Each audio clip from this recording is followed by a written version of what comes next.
প্রত্যেকবার কোনো কিছু যখন আমরা করে উঠতে পারবো না, তখনই আমাদের সাথে কিছু না কিছু ঘটতে হবেই।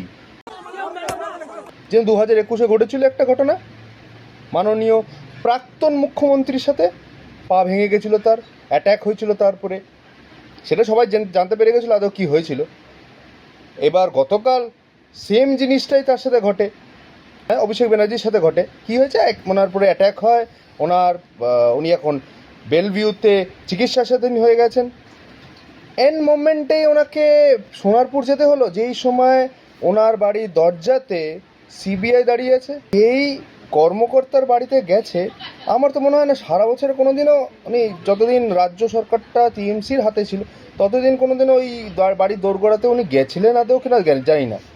হ্যাঁ, ওটা যেতে হতে পারে, যদি মান্থলির একটা ব্যাপার যদি হয় তাহলে হয়তো ফোন কল গেছিল, কিন্তু এইভাবে কাদো কাদো অবস্থায় গেছেন কিনা সেটা কোনো গ্যারেন্টি আমি জানি না।